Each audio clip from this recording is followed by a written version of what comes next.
I think in Made in Heaven, the show was the first time that I was actually writing stuff which I knew that I wouldn't be directing. Sure. And it was also the first time that it was such a collaborative process. There are no perfect circumstances. And you can't listen to all the naysayers who are like, mat karo, nahi hoga, you're still not ready, or it's not good. Tune out from the world, the voices of the world, because and seek the voices of encouragement. If you seek that, there always a lot of, like there's always a lot of positivity. Mira Nair's Monsoon wedding. And I think that film, honestly, I feel is like my Bible. I mean, I feel for me, it's almost like a perfect film. And I watch it every time before I have to shoot anything. Wow. It's a very character driven process. And I feel like I have to inhabit them completely. I have to know them. They are like, inside of me. And everything else for me is secondary. That and the world. Often I find that sometimes when I see a lot of young people and they give up, I also feel because they were not so passionate about what is it that they wanted to make. They just wanted to make, but they hadn't hit upon that thing which would enable them to Right. to persevere. When like I read about Nagesh and all that, then I started feeling like, it's possible to try and come to Bombay and make films. Make it big. Yeah. Not make it big, just Well, make films. well, I think you have already made it big.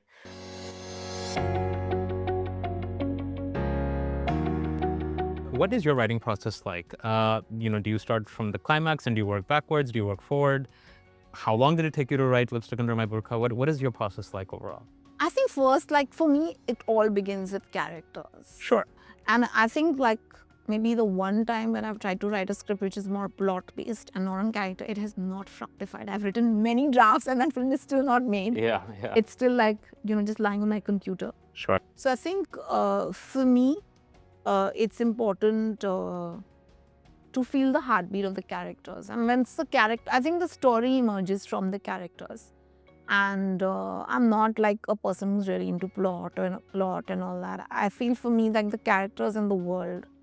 But I must say that more or less, when I start writing, I know where it's going to go. I may not know how it's going to get there, but I more or less know where it's going to end. And I like writing like just a lot of ideas about the world and random things that strike me. So I just like write a lot of that. And then I get into actually like trying to make sense of those random thoughts and putting them into a story.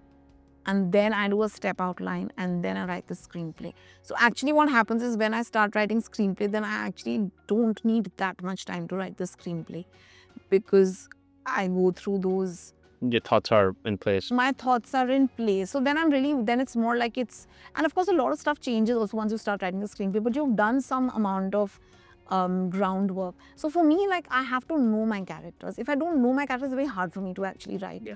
Because I feel like everything for me is determined by what those characters would do. Then I can think of situations and how they'll react, but I must know them. And I've always found when I don't know my characters, my screenplay just doesn't come together. Like I can keep, so like I was telling you, I have this one script and I really feel the reason nothing happens is somehow I feel like I still haven't cracked the heartbeat of, the pulse of the characters. So for you, it's a character-driven process. It's a very character-driven process. And I feel like I have to inhabit them completely. I have to know them. They are like, inside of me. And everything else for me is secondary. That and the world.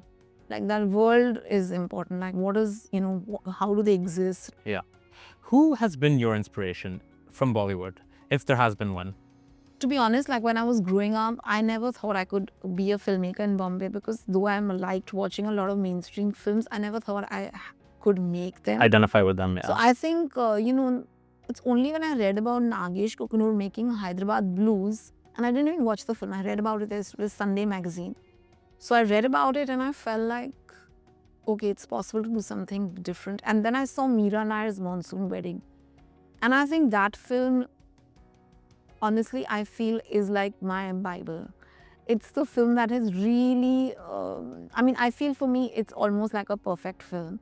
And I watch it every time before I have to shoot anything. Wow, okay. And because, I feel it's so local.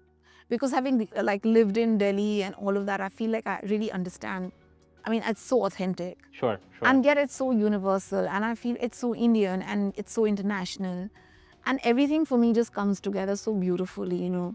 Right. I think it's definitely my favorite Indian film. And I think that when like I read about Nagesh and all that, then I started feeling like, you know, it's possible to try and come to Bombay and make films. Make it big. Yeah. Not make it big, just make films. Well, I think you have already made it big. You know, something that I was thinking about is, do you feel like you have this burden of responsibility on your shoulders now that you've sort of set this bar and people expect she's going to, you know, make a dent in society again? Do you feel that that's sort of on your shoulders and that you have to do that with your next film again, or are you just taking it lightly? You know what? It's a really good question because it is I was a little like, it can be a bit scary, but you know, I think 2-3 things happened. One is that it took me, I made Lipstick. Between the time I actually shot Lipstick and released, there was a long gap. Right. I spent years just fighting to like get distribution and, you know, get it cleared by the censor board and release it. So I think luckily because of that time, and also because Lipstick traveled so much before it actually released, I think a lot of my like, you know, emotional angst and also emotional fulfillment actually happened by the time Lipstick released in India. I started writing Made in Heaven while I was trying to release Lipstick. So I think that was a really good thing because I think it was not like a film where it was, you know, like just my baby. It was a collaboration. It was Zoya and Rima's idea and everything. So I'd already started writing that at that time. So I think it was good that I had already gotten into the zone of just doing something else. Sure. And, you know, looking at some other work. I also did write on this film, this Dolly, Kitty or Wo Chamakte, Sitare, which I've just finished shooting. I also wrote the draft of that while I was doing post on Lipstick, the first draft. So luckily, you know, I feel I had a few things like happening kind of like already. So I did go through a certain amount of turmoil but I think I just decided to go with the film that I anyway wanted to make, even when, and in fact, the very first few pages of it I had written before I had shot Lipstick. So I thought I should just go instinctively with work that I anyway knew I wanted to do. That is more important to just, you know, keep making rather than worry so much about now what will I make, what impact will I have. I made Lipstick without those thoughts. I made my first film Turning 30 without those thoughts. So I feel like I have to start with a blank slate only because the more I burden myself, I mean, I don't know, it's not going to lead to anything. And it's going to make me feel very paralyzed and crippled and be like, oh my God, can another film? And I feel like some films are destined to have a certain impact. And, you know, it's also like at the moment at which they come out, they are so relevant that, you know, but all films are not like that. And the thing is that you have to tell the stories you want to tell anyway. You don't know what impact they're going to have and what's going to happen. So when I started out making Lipstick, it was just, you know, me and my 4 characters trying to, you know, just bring them to life. You know, when I look at your journey, I think the one word that strikes to me is perseverance or persistence. What is your advice to young filmmakers who are trying to take that step of making their first film, even if it's a 5-minute film? They're just not able to, you know, gather the courage and do it. What is your advice to them? What is the one thing they should do and what is the one thing they should not do? I think some piece of advice that really helped me was, you know, this very senior writer, Anjum Rajabali. Yeah. I remember he sat me down and because then I just started trying to write and I was an ADM that time and it was all like, and I, you know, and he's like, how's it going? And I was like, it's terrible. I hate what I've written. It's awful. He just sat me down and he's like, are you a genius? I was like, no. He's like, are you like, do you think that the first thing that you write is going to be gold? I was like, no. He said, no, actually you do think that. Which is why you are so scared of the material that's emerging from you because you feel that you are so great, actually only some really great stuff should emerge, but that's not how it is. Sure. You have to get there. Sure. And like all good writing is really rewriting and constantly writing. So I think that conversation, I mean, it was so many years ago, but it has always stayed with me because I feel the important thing is to keep doing. You know, we think that what we do must be really fantastic, but it's more important to first just start doing. So to actually write the script rather than thinking I should write a great script. So that I feel has helped me because I remember even when I made my first film, a lot of people told me I was crazy because I actually shot it in between 2 schedules of Rajniti. And I was an associate director in Rajniti and I had to shoot Turning 30 in between. That's how it happened. And everyone's like, you're crazy. But I was like, but it's happening now. If I don't do it now, Like, I don't know when it'll happen. So I think like, and I'm so glad I just jumped into it and I just did it. So I think there's also something about, seizing the opportunity when it's there and fearlessly just doing it. And that's the only way. Sure. And to not be afraid of that would be the advice I think that really helped me. And after that, I feel like, I remember when I started writing turning 30, even though I written 2-3 other scripts which I couldn't finish, when I started writing turning 30, I knew this is going to be my first film. I typed the first word on the first document of my ideas and I knew it. So I just feel it's because also like, I don't know, I think I had like not put that pressure on myself and I was more concerned with that I must, like, whatever at this point in time seems the best for me, I must kind of do it. And that is, I think, one. And the second thing is, of course, to not give up. Because everything in your environment will tell you you're not good enough and it's not going to happen and you shouldn't do it. And that's what filmmaking is. It's always a fight against the impossible. Sure. It's always sometimes, even actually when you're shooting, it's like you're sometimes fighting light, you're like, I don't know, all kinds of things. So, but the thing is that there are no perfect circumstances. And you can't listen to all the naysayers who are like, mat karo, nahi hoga, you're still not ready, or it's not good. Tune out from the world, the voices of the world, because and seek the voices of encouragement. If you seek that, there's always a lot of, like there's always a lot of positivity also there. But somehow when, we tend to like just tune into the negativity. So I feel nurture yourself with that sense of like, I'm going to do it. I'm, like by my doing it, I'm going to be able to encourage so many other people, So it's like one young filmmaker makes his film or her film.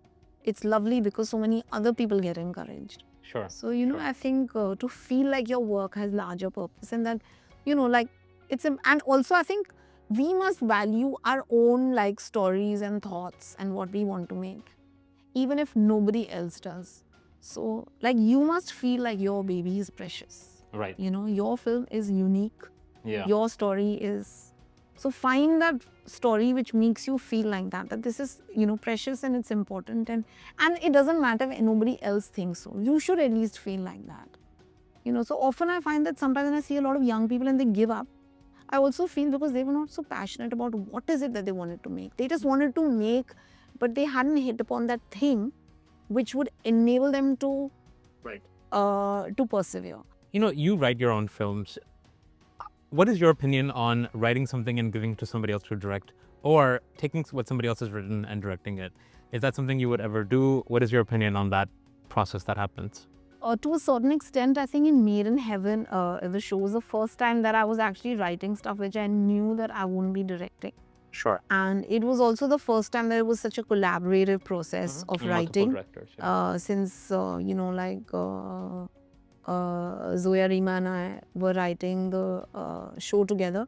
So I think it's fun and it's quite exciting and it's a different thing. I don't know, how much I guess it's also being a little selfish because you feel like, it takes so much time to write. And then if you get very attached to that material, you're like, oh, then I might as well direct it and all that. So I don't know because I've never really written a film for anybody else.